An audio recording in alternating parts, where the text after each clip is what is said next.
예, 오늘의 모닝 브리핑 시작하겠습니다. 엔비디아 실적 그리고 고용 지표 앞두고 결과 보고 나서 움직이자 이런 신중론이 좀 있었고, 그리고 엔비디아 지분을 정리하고 있다라는 어떤 기사들이 계속 나오고 있는 가운데 또 아마존에서는 회사채 발행, 그러니까 빚낸다는 얘기죠. 빚낸다라는 보도가 나온 점도 투자자들에게는 좀 부담이 됐습니다. 자, 우리 증시는 어제 반도체 중심으로 외국인들이 매수하면서 올라갔잖아요. 그 효과가 좀 이어질 수 있는지, 그리고 어제 지주사, 여행 관련 종목군들 이런 것들이 움직였는데, 그러니까 이 흐름에 또다시 변화가 좀 생기는지, 그러니까 이 부분 잘 살펴봐야겠습니다. 우선 미증시는 오늘 3대 지수 1% 전후 하락을 했고요. 중소형 지수는 금리 인하 기대감이 낮아지면서 더 많이 빠지는 그런 모습을 보였습니다. 특히 S&P 500 지수는 51선 밑으로 내려갔거든요. 그동안에 51선은 어떻게든 지지가 되거나 이제 멀찌감치 위에서 이제 움직였었는데, 최근 추세가 좀 약해졌다라는 걸 보여주는 거죠. 뭐 특정 종목이 빠져서가 아니라 오늘 11개 업종 중에서 알파벳이 포함되어 있는 통신 서비스 를 제외하고는 거의 다 하락했습니다. 그러니까 유틸리티하고 통신 서비스만 플러스가 나고 11개 업종 중에서 9개가 빠졌거든요. 그래서 전체적으로 좀 신중한 그런 출발을 보인 이번 초반이었던 것 같습니다. 뭐 이슈를 보면 우선 버핏 회사가 투자한 거는 긍정적으로 초반까지는 영향을 줬죠. 알파벳 주가는 실제로 플러스가 났고, 그리고 이거 뭐 다른 매니저가 결정한 거다라고 이야기는 하지만, 그 버크셔 해서웨이의 구조상 워런 버핏이 승인을 했을 거다. 그러니까 결국에는 이제 버핏이 알고 투자한 거니까 뭐 의미가 있다. 이런 어떤 분석이 나오면서 이제 미국 선물 올라가고 막 그랬었잖아요. 근데 이런 어떤 호재성 재료를 좀 깨는 뉴스들이 나왔죠. 우선 그 피터 틸, 이 사람이 이제 헤지펀드, 지금 이제 헤지펀드 운영하는데, 이 사람이 누구냐면 이제 페이팔하고 팔란티어 공동 창업한 사람이에요. 굉장히 유명한 사람이거든요. 이 사람이 이제 엔비디아 지분을 보유하고 있었는데, 이 보유 지분을 전부 다 팔았다더라.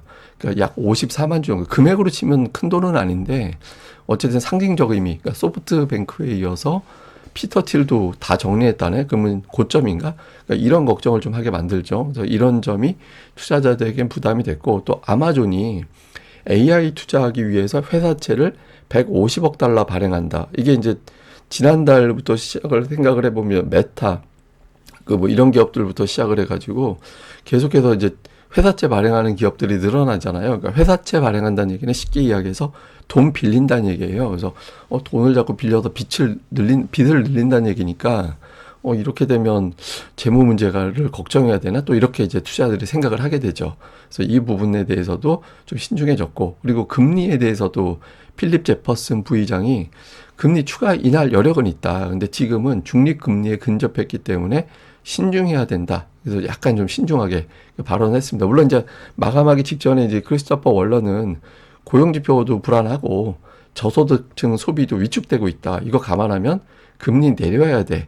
이런 메시지를 내놓긴 했는데, 뭐 원래 이제 매파적인 발언보다 비둘기적인 발언에 이제 좀 많이 치우쳐 있던 인물이다 보니까 그렇게 영향을 발휘하지는 못했습니다. 근데 여전히 뭐 시장에서는 낙관적 전망이 많습니다. 이번 조정은 일시적이다, 이런 주장들도 있거든요. 뭐 모건 스탠리, 마이클 루이슨 같은 경우는 7,800까지 올라갈 거다 내년에. 그리고 톰리 대표적인 낙관론자죠.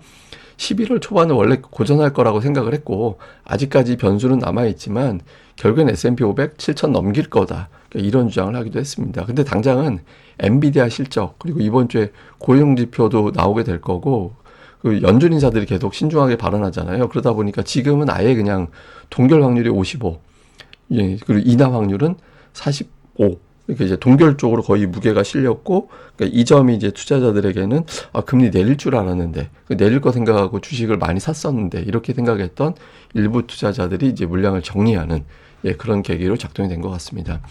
뭐 주요 종목들 보면 엔비디아는 앞서 말씀드린 대로 피터 틸 지분 매각 이슈, 아마존은 회사채 발행 이슈, 이런 것들 때문에 이제 각각 좀 신중한 그런 움직임이 나왔고, 애플은 좀 새로운 뉴스가 나왔는데, 팀 쿡 현재 이제 CEO잖아요. 그러니까 팀 쿡이 경영권에서 물러난다라는 거예요. 경영에서 물러나고 후계자가 등장할 것 같아서 후계자를 누구를 선임할지 절차가 진행 중이다라는 겁니다. 그래서 시장에서 좀 상징적 의미가 있는 경영자가 물러나면 좀 투자자들이 신중해지는 그런 경향이 있거든요. 그래서 그런 것 때문에 좀 밀렸고, 그다음에 오늘 뭐 암제니 플러스 마감했는데 독감 치료제 상업화, 그러니까 M&A를 통해서 독감 치료제 상업화의 절차에 접어든다더라 이런 뉴스가 나왔고요. 그리고 델, 뭐 HP 이런 종목들이 목표 주가 하향 나오면서 빠졌는데 이게 반도체 가격이 워낙 올라서 이것 때문에 원가가 높아지게 되고 이건 비용 부담이 되니까 실적이 나빠질 거야. 그러니까 이렇게 이제 전망이 되면서 주가가 이제 하락을 했습니다. 근데 그 최근에 계속 버블론 나오고 있는데 오늘도 좀 이것 때문에 빠졌잖아요. 그러니까 반박론도 계속 나오고 있어요. 그러니까 AI는 여전히 초기다. 겁먹을 필요 전혀 없고 현재 변동성을 닷컴대하고 혼동하는 건 오판이다. 그러니까 이런 주장을 하기도 했고요. 또 일부에서는 지금의 어떤 매도 물량은 단순한 차익 실현일 뿐이고 포트폴리오 재편하는 과정에서 나오는 일시적인 하락이다. 그러니까 이런 주장도 있었고 그리고 이제 뭐 증권사 일부에서는 3분기 이익 증가가 굉장히 컸다. 마진 증가가 컸는데 이거는 빅테크에 한정된 게 아니라 11개 업종 중에서 9개 업종이 수익이 성장했다라는 건 지금 기업들의 실적 이런 것들이 탄탄하다라는 걸 보여준 거기 때문에 뭐 주가는 다시 올라가는 게 맞지 않아? 그러니까 이런 주장을 이제 했습니다. 여전히 뭐 괜찮다라는 주장이고 물론 이제 뭐 예를 들어서 오라클 재무 문제 뭐 이게 30% 정도 주가가 빠지는 건 이거는 단순한 조정이 아니라 AI 전략에 대한 신뢰가 흔들렸다라는 의미다. 뭐 재무 문제라든가 성과가 늦어지면 어떡하지 이런 걱정들 이런 것들이 있기 때문에 좀 쉽지 않다 이런 주장도 있고요. 또 이제 제프리 건들라 이거 이제 헤지 펀드로 굉장히 유명한 사람이잖아요. 근데 이 사람은 사모펀드가 위험하다. 뭐 그러면서 주요 금융자산이 과열인데 그러면서 이제 한마디 달긴 했어요. 그러니까 이거 투자로 활용하기는 어렵다. 이게 하락적으로 베팅을 하고 싶어도 워낙 시장이 강해서 활용하기는 어려워서 자기도 그렇게는 못하고 있는데 어쨌든 과열은 맞는 것 같아. 또 이런 주장을 하기도 했죠. 근데 어쨌든 버블론에 대한 어떤 반박론도 계속 나오곤 있어서 뭐 시장이 터무니없이 폭락하진 않고 그냥 흘러내리는 정도 아직까지는 그 정도 흐름이 나오고 있는 것 같습니다. 그리고 이제 실적 전망치가 계속 올라가요. 그러니까 이게 골드만삭스에서 나온 자료인데 골드만삭스는 내년도 증시 전망을 기존의 7,200에서 7,600으로 상향했습니다. S&P 500 지수를. 뭐 금리 인하 될 거고 어쨌든 했고 그리고 이제 기업들의 실적이 탄탄하고 경기 침체는 없다라는 점에서 증시를 더 높인다. 기업들의 이익 추정치도 더 높인다. 이렇게 이야기를 했고요. 그러니까 모건 스탠리 같은 경우도 실적이 좋고 AI를 통한 어떤 기업들의 효율성, 이거는 이익의 성장을 높일 것이고, 통화 완화적인 정책, 그 다음에 이제 정부의 어떤 규제 완화, 이런 것들이 영향을 줄 거다. 그리고 이제 뭐, 톱니도 앞서 말씀드렸지만, 원래 11월 초반은 셧다운도 있었고, 이런저런 후유증 때문에 고전할 걸로 봤고, 이제 결국에는 다시 올라갈 거다. 그래서 7,000포인트 이상으로 상승할 거야. 이런 어떤 주장을 제기하기도 했습니다. 자, 우리 증시는 코스피가 박스권이에요, 최근에.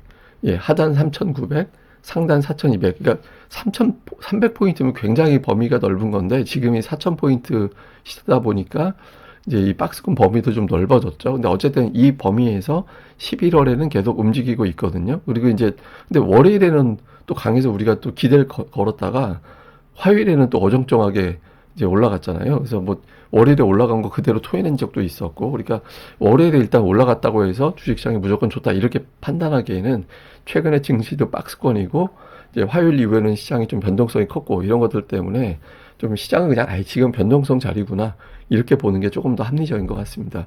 자, 코스닥 같은 경우는 특징이 뭐냐면 그 상승 종목 많은 날이 별로 없어요. 계속해서 제가 이제 계속 말씀드린 게 과매도권 근접해 있는 상태이기 때문에 상승 시도하는 날, 상승 종목이 많은 날이 이전보다는 자주 나올 것 같다. 실제로 그 최근 들어서 보면 지난주부터 보면 상승 종목이 많은 날에 조금 빈번하게 나오긴 하고 있거든요.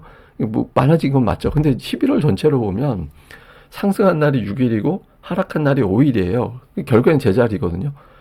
그러니까 근데 상승 종목이 많은 날은 4일밖에 안 됩니다. 그러니까 11일 중에서 상승 종목 많은 날은 4일밖에 안 되고 7일은 하락 종목 많은 날이 2배 정도 많아요. 예, 그리고 10월 31일 종가가 902포인트였거든요. 지금 종가하고 거의 비슷하잖아요. 그래서 900포인트 정도 됐었는데 지금도 똑같아요. 그래서 결국에는 시장이 대형주 몇 개로 지수는 괜찮은데 종목들은 저는 조금 재미없는 그런 형태가 이어지고 있는 거죠. 그렇지만 현재 위치 자체가 아직까지는 이제 과매도까지는 아니지만 과매도 바로 위잖아요. 그래서 뭐 지금으로서는 가격 부담은 없다. 그래서 뭐 이전보다는 상승 시도하는 상승 종목이 많은 날이 이전보다는 이제 자주 시도될 가능성은 있어서 여전히 이제 종목 장세에 대해서는 좀 관심을 가져나갈 필요는 있죠. 그리고 시장의 수급 동향 보면 일단 코스피는 11월 들어서 외국인들이 어쨌든 3일밖에 안 샀어요. 예, 그리고 이제 기관도 좀 어정쩡하게 돼 있고, 연기금은 이틀 연속 매수는 안 하고 있고, 그러니까 코스피가 이제 박스권으로 갈 수밖에 없는 상황이죠. 코스닥 같은 경우도 마찬가지입니다. 그러니까 지금 일관된 주포가 없거든요. 그러니까 뭐 금융투자 매수하는 게 있긴 하지만, 근데 조금 투신권은 주목해 봐야 될 것 같아요. 그러니까 투신권이 평소 하는 짓 대비 좀 매수하는 빈도가 높아져 있거든요. 그래서 뭔가 어떤 일부 종목들에 대해서는 따박따박 이렇게 매집해 가면서 그런 거 좀 사들이면서 이제 종목 장세를 좀 리드하는 그런 느낌은 있거든요. 그래서 코스닥 쪽에서 투신이 매수하는 종목군들은 좀 관심을 가져나갈 필요는 있습니다. 그러니까 우리가 보통 그런 표현을 하거든요. 없는 돈 들여서 살 때는 정말 필요한 거 사는 거라고. 그러니까 그런 게 될 수 있거든요. 그래서 이쪽이 매수하는 거, 연기금이 최근에 매수하는 거, 이런 종목들은 의미가 있으니까 뭐 계속해서 좀 찾아보고, 저도 이제 뭐 그런 표는 가끔마다 한 번씩 좀 보여드리도록 하겠습니다. 뭐 주요 종목들을 보면 코스닥의 전기전자, 코스닥 지수, 그 다음에 이제 검은색 선은 이제 제약업종, 그 다음에 이제 이거 저희 때는 나무색이라고 그랬는데 요새는 브라운이라고 하나요? 이거는 이제 전기전자 업종인데, 전기전자 업종은 최근 들어서는 이제 지수, 결국엔 코스닥하고 동일하게 가는데 제약업종이 쭉 하고 밀고 올라가는 그런 모습이 나오고 있잖아요. 근데 어제 같은 경우도 뭐 ABL 바이오가 어쨌든 플러스가 나고, 시가총액 상위 중에 하락 종목이 더 많은데 탑10 중에서는 8개가 올라가고 이런 형태. 근데 탑10의 대부분 다 제약 바이오죠. 우리나라 이제 코스닥 지수의 구성이 그렇게 되어 있죠. 그러다 보니까 이게 자꾸 왜곡이 돼요, 지수가. 그래서 시장이 좋다 나쁘다 기준은 지수로 판단하면은 지금 왜곡이 되어 있고, 상승 종목이 더 많으냐 이걸로 가늠을 해야 됩니다. 그러니까 상승 종목이 많다라는 걸 제가 왜 자꾸 강조드리냐면, 그게 투자 심리가 굉장히 좋아졌다라는 거예요. 그러니까 지수가 올라간다라는 거는 투자 심리를 지금은 예상하기 어렵습니다. 그러니까 제약주 몇 개만 가지고도 올릴 수 있으니까. 그래서 상승 종목이 늘어나는지 여부로 투자 심리를 파악을 해보자. 근데 지금 위치상은 한번 세게 빠지면 상승 종목이 많은 날로 반등 시도하기가 좀 그런 날이 그런 시도가 자주 나올 수 있는 시점이라서, 이제 좀 많이 빠질 때, 그럴 때 기관이 뭐 사는지 이런 것들에 대해서 좀 관심을 집중적으로 높여나갈 필요는 있는 것 같습니다. 뭐 이건 뭐 어저께 이야기했던 거라서 이거는 그냥 뭐 좀 넘기고요. 오늘 시장 정리를 해보면 어쨌든 알파벳과 엔비디아가 엇갈린 뉴스를 공개를 했고, 어제는 우리 증시는 알파벳 가지고 반영이 됐거든요.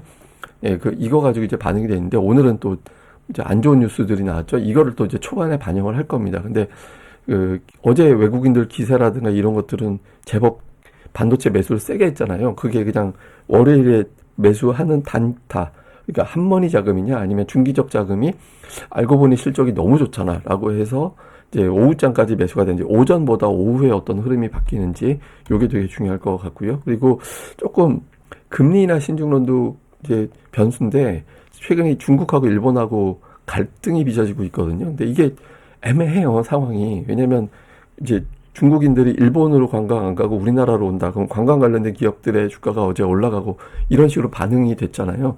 이 점만 놓고 보면 뭐 나쁘지 않은, 어쨌든 반응할 수 있는 업종이 있으니까.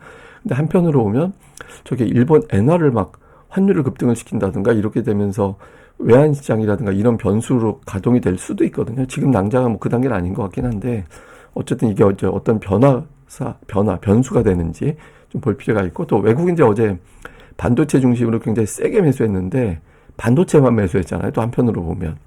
근데 어쨌든 반도체라도 매수해야 되는지, 예, 이것도 되게 중요한 것 같고, 어제 소부장, 일부 여행주, 그다음에 지주사 이런 것들이 강세를 보였는데, 이번 주 내에 상법 개정 관련된 뉴스가 또 나올 수도 있거든요. 그래서 이런 가운데 이런 종목들도 반응을 하는지, 아니면 또 이제 보통 투자들이 위험할 때는, 최근에 불안할 땐 제약주 또는 조방원, 조선, 방산, 원전 뭐 이런 쪽으로 접근하는 경향도 있었거든요. 그러니까 불안할 때 매수하는 종목으로 가는지, 그러니까 요게 이제 또 시장의 투자 심리를 또 읽어볼 수 있는 대목이니까, 아니야 그냥 계속 고고싱이야 이렇게 하면 아마 주요 수출주로 붙을 거고, 그렇지 않다라고 불안하다 이러면 제약이나 조방원으로 붙을 거니까, 이제 심리를 좀 읽어보는 그런 데이터로 봐도 좋을 것 같습니다. 자, 근데 좀 약간 시장이 흔들린다 이런 걱정을 하는 것 같아서 또 예전에 이제 강세장이 어떻게 끝났는지 이제 주봉으로 보면 횡보구간 나오다가 그러니까 이게 흘러내리는 주봉에서 점처럼 반등 이제 하지 못하고 한 단계, 두 단계, 세 단계 이렇게 꺾이는 게 연속적으로 나타나거든요. 근데 월봉으로 보면 제가 여러 번 말씀드렸지만 2달 연속 하락. 예, 2달 연속 하락하면 그걸로 끝난 거예요. 상승장은. 왜냐면 그렇게 좋은 장인데 2달째 하락하면 그걸 매수의 찬스라고 붙어야 강세장이잖아요. 근데 한 달은 조정이 나오면 그 다음 달에 세게 붙어야 되는데 그게 안 나왔다. 그러면 이제 투자자들은 그때부터는 좀 걱정하기 시작하는 그런 단계로 바뀌게 되거든요. 특히 그 위치가 20월선 부근이라면 그 5월선을 깨고 그 단계로 이제 빠져 내려가고 그렇게 된다라면 걱정을 하게 됩니다. 그래서 지금 이제 혹시라도 이제 한 달 빠져서 이제 걱정하는 투자들이 나오긴 할 텐데 이거 가지고는 뭐 몰라요. 그리고 지금 이 정도 가지고 벌써 하락장 걱정하기 너무 빠르고 이제 매물 소화로 일단은 보여지긴 합니다. 근데 그 매물 소화가 운 안 좋으면 막 몇 달, 몇 개월 이어질 수도 있어요. 그래서 그게 이제 단계 끝나는지 여부는 아마 엔비디아 실적 발표 전후가 그거를 가늠할 것 같다. 근데 이제 그래도 지금 시장이 돌아가는 거 봐서는 결국에는 뭐 장이 완전히 끝났다 이런 느낌은 아니고 좀 매물 소화하고 있는 과정으로 보여주고 있기 때문에 이럴 때는 이제 종목 장세, 시장이 자꾸 지수만 쳐다보지 말고 제가 거의 몇 달째 계속 반복적인 얘기인데 종목이 되게 중요합니다. 그러니까 종목의 어떤 수급 동향, 특히 최근에 실적 발표 이후에 이제 수급이 바뀐 종목들이 되게 많이 있거든요. 그러니까 이런 쪽에 대해 집중하는 게 필요할 것 같습니다. 예, 그럼 또 하루 또 잘 보내시고요. 저는 또 다음에 뵙겠습니다. 이 방송 구독하기와 좋아요, 예, 특히 이제 구독하기 좀 꼭 좀 부탁드립니다. 감사합니다.